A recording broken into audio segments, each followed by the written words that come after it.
Hey guys, on today's episode of the Career Packs podcast, I want to talk about our mind and why everything that's in our mind is simply a suggestion. Hope you guys enjoy. Let's get into today's episode. Hey guys, welcome back to the Career Packs podcast. My name is Neil Patel. I'm the host of this podcast. And for anyone who's new, welcome. I'm doing a daily podcast every single day for 365 days straight. We are currently on day number 206. And today I want to talk about why your mind is merely a suggestion. Now, you guys may be asking, what does that mean? I'll tell you what it means.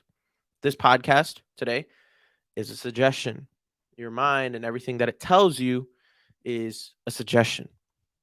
And everything that I say today, it doesn't have to be a fact to you, and it may not even matter to you. But get this, what if I told you everything that you think about, all of your thoughts are just suggestions? Your mind is a suggestion engine. Every thought you have is a suggestion, not an order, nothing concrete. And here's why I care about this. Lots of people think a lot, and I fall into that same bucket or umbrella too, where people are like, oh, I'm always thinking, I'm an overthinker. Although that may be true, because I label myself sometimes that way too. Well, oh my gosh, I'm overthinking about this. I'm thinking a lot.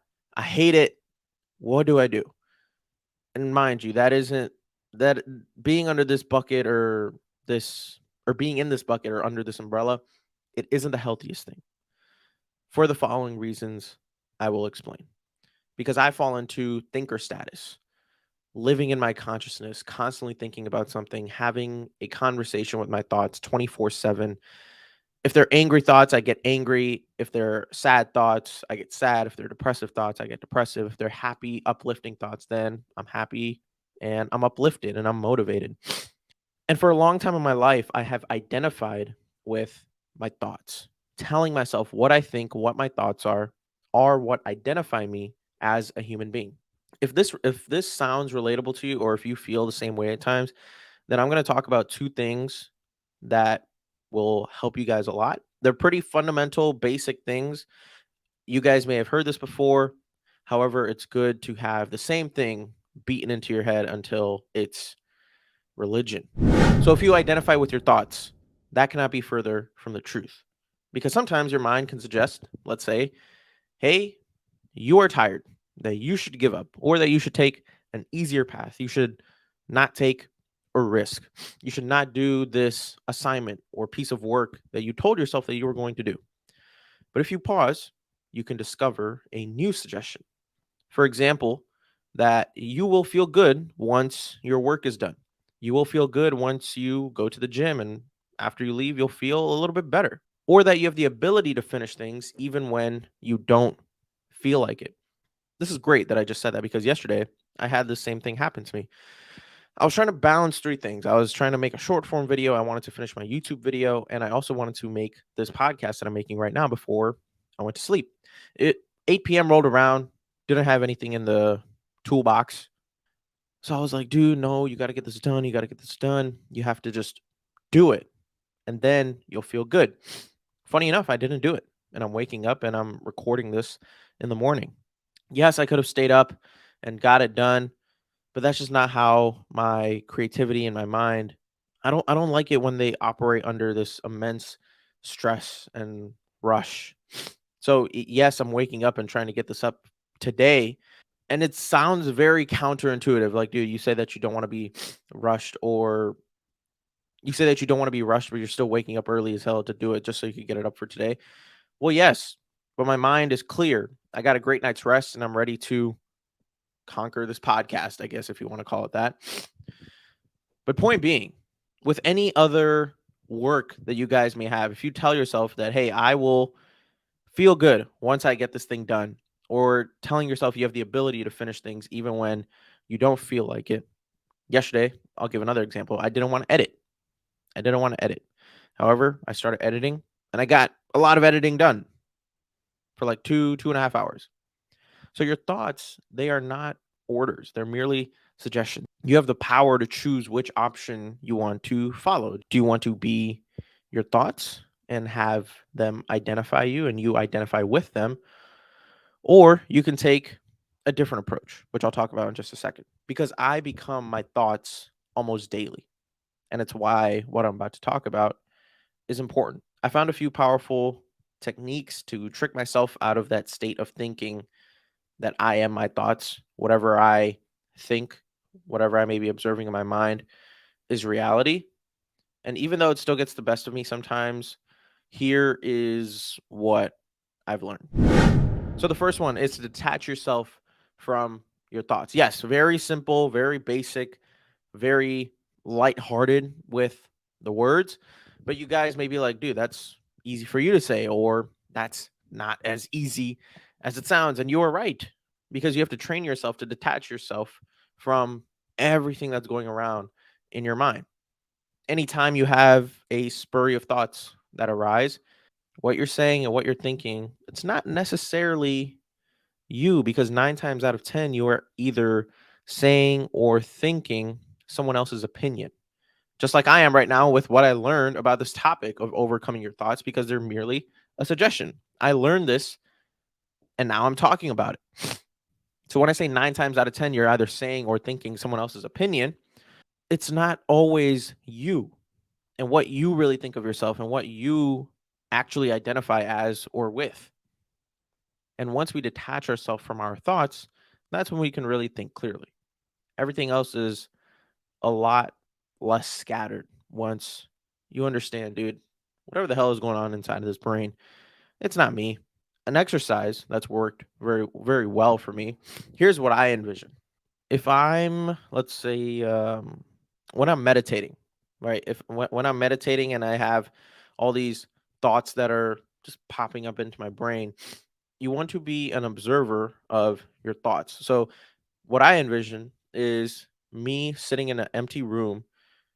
I'm sitting down. So there's Neil A. There's Neil A and Neil B.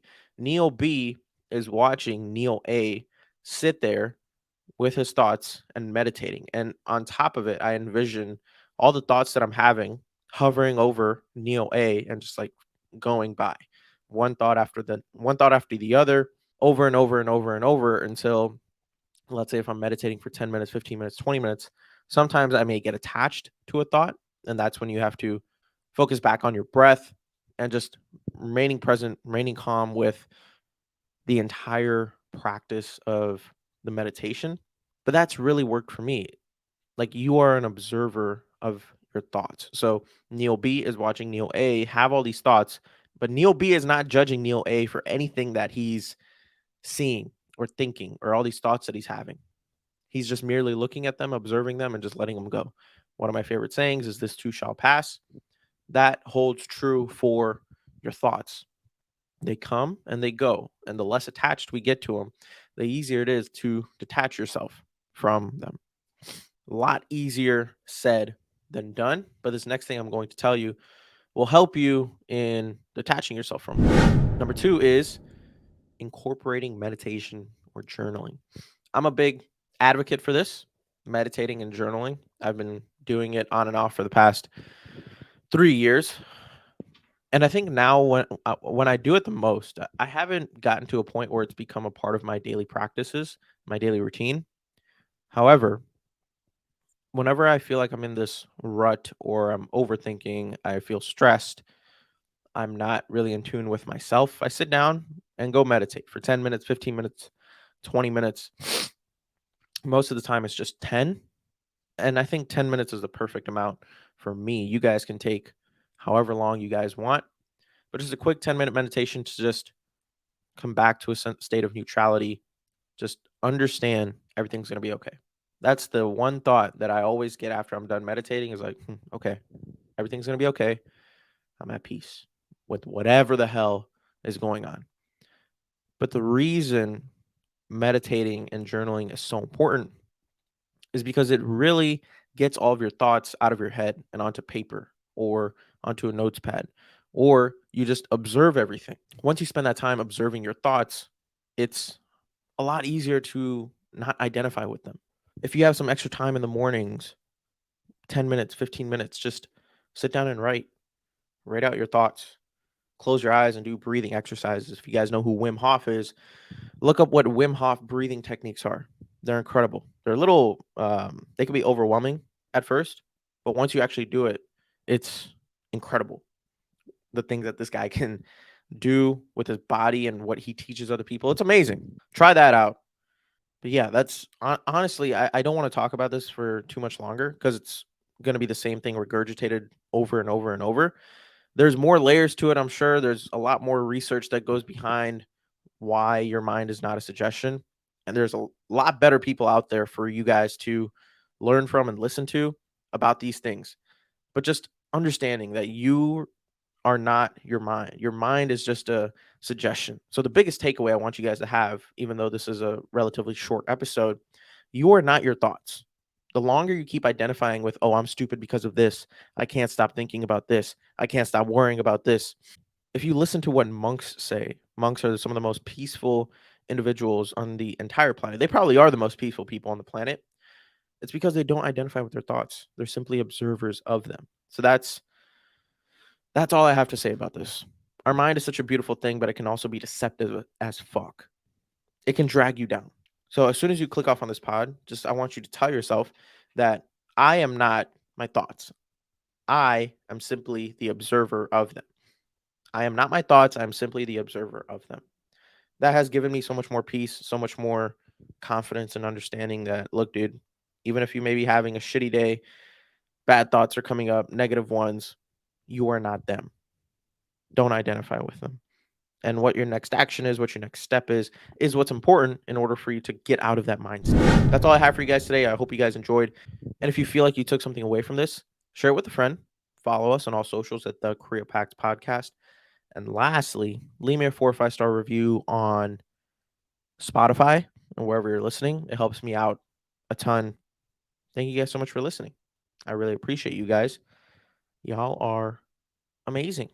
Take care. Tell someone that you love them and go do something nice for someone today because they genuinely deserve it.